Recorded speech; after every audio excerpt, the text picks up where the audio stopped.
Hi friends, welcome to new सरतम agriculture academy.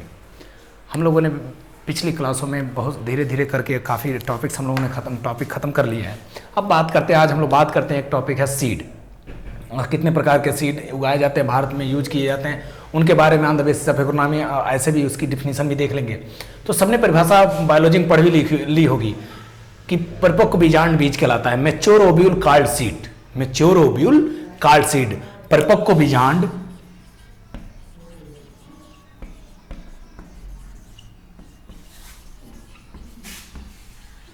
परिपक्व बीजांड बीज कहलाता है। मैच्योर ओव्यूल कार्ड सीड क्या कहते हैं? बीज कहते हैं।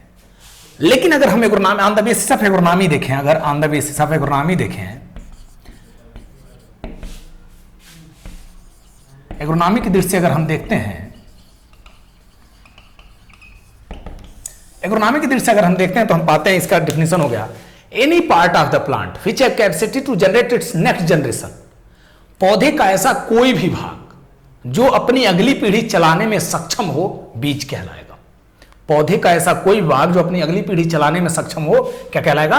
बीज कहलाएगा। तो दोनों परिभाषाएं मेरे ख्याल से आप लोगों को क्लियर हो गई होंगी। एग्रोनॉमी के अनुसार परिभाषा क्या बताया? Any part of plant which have capacity to generate its next generation. उसके पास ऐसी क्षमता हो कि वो अपने अगले जनरेशन को चलाने में सक्षम हो। और या अगर हम बायोलॉजी की दृष्टि से बात करें तो मैच्योर ओव्यूल कार्ड सीड, परिपक्व बीजांड बीज कहलाता है। क्लियर हो गई होंगी ये बातें।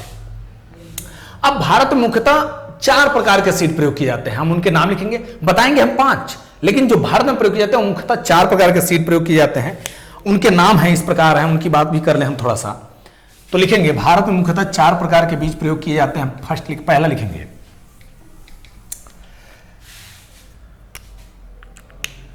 न्यूक्लियस सीड,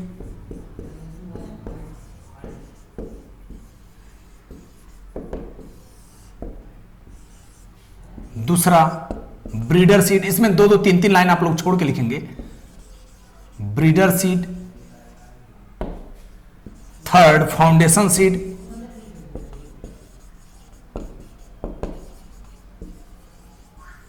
और फोर्थ है आपका सर्टिफाइड सीड।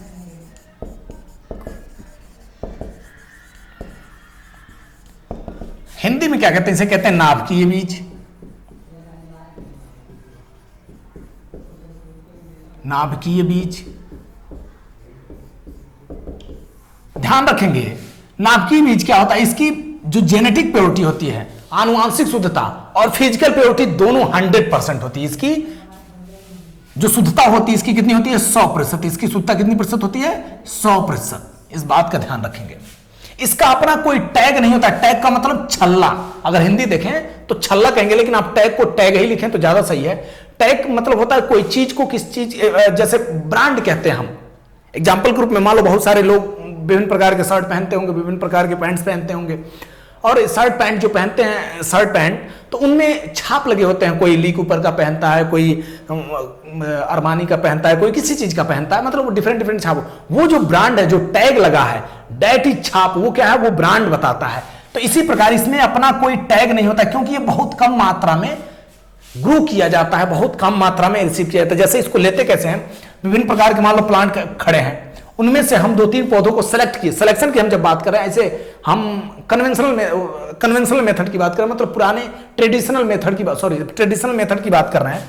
तो उसमें हम क्या करते हैं? हम सेलेक्ट कर लिए उन पौधों को, और उन पौधों से जो बीज निकले उनको हम स्वस्थ बीजों को ही छांट के रख लिए, अलग अलग कटाई किए, मड़ाई किए, उनको छांट के रख लिए। तो उनकी अमाउंट बहुत कम निकला। उन अमाउंट्स को फिर आगे हम मल्टीप्लिकेशन के लिए, उन बीजों को आगे मल्टीप्लिकेशन फर्दर हम ग्रो करते हैं। ये चीजें आगे बढ़ती चली जाती हैं। क्लियर हो गई बातें? तो न्यूक्लियस सीड में हमने 2 पॉइंट बताए। सबसे इंपॉर्टेंट पॉइंट क्या? इसका अपना कोई टैग नहीं होता है, पहला पॉइंट, और इसकी शुद्धता 100% होती है।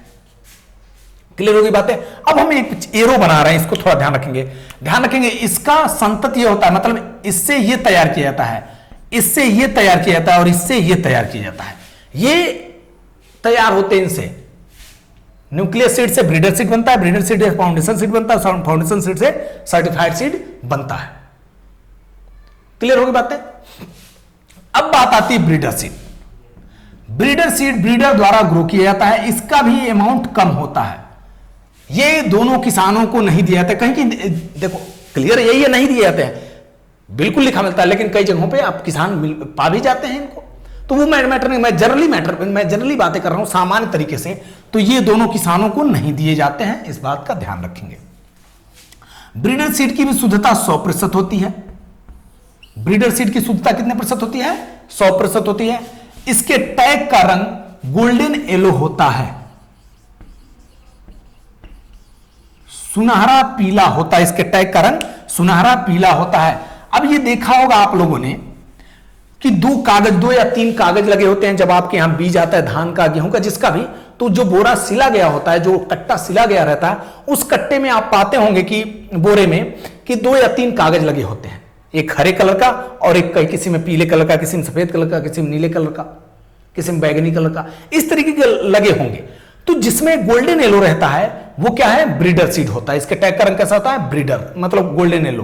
ब्रीडर सीड के टैग का रंग कैसा होता है? गोल्डन येलो, सुनहरा पीला। और एक और इसमें एक बोरे में और एक होता है जिसे हम लेबल कहते हैं। ये अक्सर हल्का ग्रीन कलर का होता है, हल्का ग्रीन कलर का होता है, इसे लेबल के नाम से जानते हैं। लेबल पे आपका जर्मिनेशन परसेंटेज वगैरह, एक्सपायरी डेट वगैरह, ये सारी चीजें लिखी रहती हैं उस पर, और ये चीजें मेंशन होती हैं। लेकिन गोल्डन जो ये होता है, ये टैग होता है, इस पे भी कुछ चीजें मेंशन होती हैं, लेकिन इसमें वैरायटी का नाम, इस पे वैरायटी का नाम वगैरह लिखा रहता है, ये और इस पे भी लिखा रहता है। लेकिन ये चीजें मोस्टली जो रंग होता है वो किसको शो करता है कि यह किस प्रकार का बीज है? ब्रीडर सीड है। और लेबल सिर्फ ये बताता है कि जर्मिनेशन परसेंट क्या है, वैरायटी कौन सी है, और कब ये पैकेजिंग वगैरह इनकी बात करते हैं, कितना मॉइस्चर है, इन सारी चीजों का बात हम लेबल पे करते हैं। तो आपसे क्वेश्चन क्या पूछेगा कि ब्रीडर सीड के टैग का रंग कैसा होता है? तो सुनहरा पीला होता है। इसकी शुद्धता कितने प्रतिशत होती है? 100% होती है। अब बात आती है फाउंडेशन सीड। अब बात आती है आपकी फाउंडेशन सीड। ब्रीडर को हिंदी में कहते हैं ब्रीडर को प्रजनक कहते हैं। हिंदी में क्या कहते हैं इसको? प्रजनक। ब्रीडर को हिंदी में क्या कहते हैं? प्रजनक बीज। अब फाउंडेशन सीड को क्या कहते हैं? आधारी बीज। फाउंडेशन का मतलब भी आधार ही होता है, अगर हम हिंदी देखें तो इसको क्या कहेंगे? आधारीय बीज।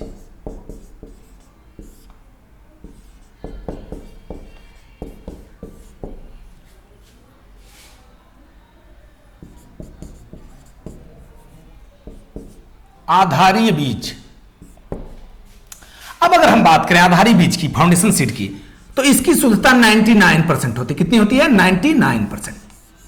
और ये किसकी संतति है? ब्रीडर सीड की। ये किसकी संतति है, मतलब किसका, ये किससे डेवलप हुआ है, किससे आगे फर्दर आगे बढ़ा है? तो ये ब्रीडर सीड से आगे बढ़ा है। क्लियर? मतलब ये ब्रीडर सीड की संतति है। हो गई बातें। लेकिन अगर ये क्वेश्चन फाउंडेशन सीड किससे तैयार किया जाता है तो प्रजनक बीज से तैयार किया जाता है। आधारी बीज किससे तैयार किया जाता है? प्रजनक बीज से तैयार किया जाता है। प्रजनक बीज की संतति है आधारी बीज। इस तरह क्वेश्चन को घुमा फिरा के जैसे भी पूछे, आपका आंसर ध्यान रहे सेम रहना चाहिए। 99% इसकी शुद्धता होती है। और इसके टैग का रंग सफेद होता है। कैसा होता है? व्हाइट या सफेद। लेबल सब में एक जैसे रहेगा, उसका कलर, उसकी साइज सब एक जैसे रहेंगे, उस पे जो मेंशन चीजें वो भी एक जैसी रहेंगी। लेकिन जब ये जो व्हाइट और हमने इसमें बता दिया गोल्डन येलो, ठीक, ये चीजें क्या शो करेंगे कि ये कौन सा बीज है, इस बात का थोड़ा सा ध्यान रख लेंगे। इसके टैग का रंग कैसा होता है? सफेद होता है। फाउंडेशन सीड के टैग का रंग कैसा होता है? सफेद होता है। जो एग्जाम बेसिस से इंपॉर्टेंट है, सिर्फ उन्हीं पॉइंट्स को हम पकड़े हुए हैं। आपसे टैग की साइज नहीं पूछी जाती है कि प्रजनक बीज की साइज 10x6 होती है, इसकी 15x7.5 होती है। इस तरह मैं इन बातों पे चर्चा नहीं कर रहा कि कितनी कितनी होती है, इसकी 6x10 और 10x6 सेंटीमीटर, इसकी 15x7.5 सेंटीमीटर, इसकी 15x7.5 सेंटीमीटर, इनसे कोई रिलेशन नहीं है। आपका जो मेन चीज है जो पूछे गए हैं आज तक क्वेश्चन, उन पे ही हम फोकस कर रहे हैं।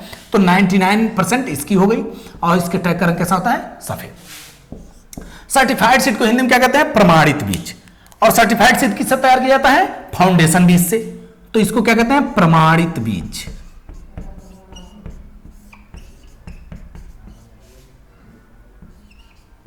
अगर सर्टिफाइड सीड की अगर हम बात करें तो इसके टैग का रंग ब्लू होता है। कैसा होता है? नीला। टैग का रंग कैसा होता है? नीला होता है। इसकी आनुवांशिक शुद्धता 97 से 98%। इसके बीच वेरी कर सकती है। आप 98% ही लिखें, छोड़ें, आप 98% लिखें। इसकी आनुवंशिक शुद्धता कितनी होती है 98%, कहीं कि 97% भी लिखा है 97, आप 98 लिखे। 98% होती है इनकी इसकी आनुवंशिक आनुवंशिक शुद्धता, सॉरी बेटा, इसकी शुद्धता टोटल शुद्धता कितनी होती है 98%। अब अगर हम बात करें कि लेकिन अगर क्वेश्चन इस प्रकार पूछ ले कि इसमें शुद्धता होनी चाहिए, शब्द ध्यान रखेंगे कि सर्टिफाइड सीड में फाउंडेशन प्रमाणित बीज में कितने % आनुवंशिक शुद्धता होनी चाहिए या कितने % फिजिकल प्योरिटी होनी चाहिए। अगर शब्द लास्ट में लिख दे चाहिए तो हमारी रिकमेंडेशन तो 100% होनी चाहिए हर चीज। तो ध्यान रखेंगे जब शब्द लिख दे कितने % होनी चाहिए तो 100% होनी चाहिए सब में, लेकिन होती कितनी है एक्चुअल में वो सारी बातें हमने यहां कर ली। 100, 99, 98 क्लियर होगी बातें, इनका भी ध्यान रख लेंगे। ये हो गया आपका सर्टिफाइड सीड। अब इसके टैग का रंग ध्यान रखेंगे नीला होता है, और ये दोनों जो हैं ये किसानों को प्रोवाइड किए जाते हैं। ये दोनों किसको दिए जाते हैं, किसानों को प्रोवाइड किया जाता है। तो भारत में नहीं चार्ज, भारत में रजिस्टर्ड सीड की बात नहीं करते, पंजीकृत बीज की बात नहीं करते। हम पंजीकृत के बीज को अलग से बता देते हैं, लिखेंगे पंजीकृत बीज अलग से लिख लेंगे। तो पंजीकृत बीज के टैग का रंग ही पूछा गया, लिखेंगे पंजीकृत बीज के टैग का रंग होता है, पंजीकृत बीज के लिख लेंगे एक और बीज। भारत में ध्यान रखेंगे भारत में रजिस्टर्ड सीड या पंजीकृत बीज का प्रयोग नहीं किया जाता है, इस बात का भी ध्यान रखेंगे, वो नहीं ग्रो किया जाता है। तो आप लिख लेंगे, आप सिर्फ लिखें पंजीकृत बीज या रजिस्टर्ड सीड, पंजीकृत बीज या रजिस्टर्ड सीड।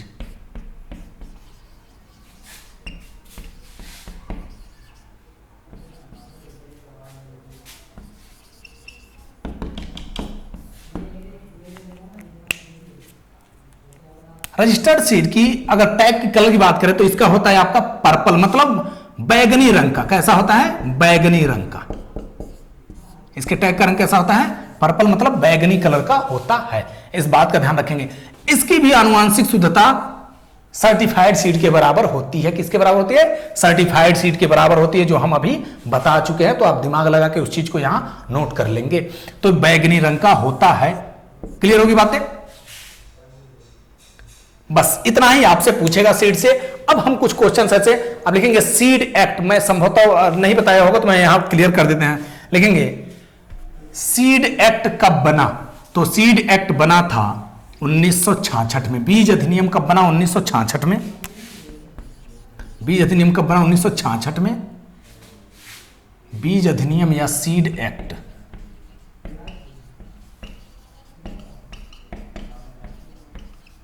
1966 बना। बीज एक्ट लागू कब हुआ, 1969 में, 2 अक्टूबर 1969, 1969। इन सारी बातों को हमको लगता है हमने चर्चा कर चुके होंगे। बीज एक्ट कब, सीड एक्ट कब लागू हुआ, तो 1969 में। न्यू सीड पॉलिसी 1988 में। न्यू सीड पॉलिसी कब बनी, 1988 में। इस बात का ध्यान रखेंगे, इन बातों का। सीड, अब एक पॉइंट और लिख लेंगे अगर सब बातें चली हैं। NSC नेशन सीड कारपोरेशन की स्थापना, ये पूछा गया है। नेशन सीड कारपोरेशन की स्थापना हुई 1963 में। इस बात का भी ध्यान रख लेंगे इन चीजों का, और यहां ये चीजें क्लियर कर लेंगे सारी बातों को। अब जो सीड से रिलेटेड क्वेश्चंस थे इंपॉर्टेंट, हमने उस पर फोकस कर लिए हैं। अब जैसे सीड रूल है 1968 है, सीड ऑर्डर 1983 है, इसके बारे में अब चलो बोल दिया, आप सुन भी लिए हैं। सीड रूल कब है, 1968, और सीड ऑर्डर कब है, 1983। ठीक, इन बात का भी ध्यान रख लेंगे। हाँ, अगर हम जीन बैंक की बात कर लें, जीन बैंक कहाँ है, तो जीन बैंक दिल्ली में है, इसका भी ध्यान रखेंगे। जीन बैंक कहाँ है, दिल्ली में है। क्लियर हो गई बातें। अब नेक्स्ट चैप्टर में, आज हम लोग बस इस चैप्टर को ही रहने देते हैं सीड को पढ़ के। अब हम लोग नेक्स्ट चैप्टर में पढ़ेंगे हम लोग ग्रीन लीफ में, ग्रीन मैन्योरिंग। ग्रीन मैन्योरिंग के और भी पार्ट हैं, green leaf manuring in situ और एक्स-सीटू मेथड से। तो एक्स-सीटू और इन-सीटू दोनों पढ़ लेंगे वहां, और फिर आपका जो भी इकोलॉजी बचा है उसको पढ़ेंगे। जो भी चैप्टर्स हैं हम उस पर फोकस कर लेंगे। आप एक आध बार बता भी देंगे आप लोग हमें, क्योंकि आप ही लोगों से क्लियर होगा। तो ठीक है, टुडे आज के लिए हमारे ख्याल से बस हम लोग बस आज के लिए बस इतना ही रखते हैं। और आप लोग पढ़ें, मुस्कुराएं, मौज करें, कोरोना का मजा लें, वायरस का मजा लें, जितना मजा है उतना मजा लें।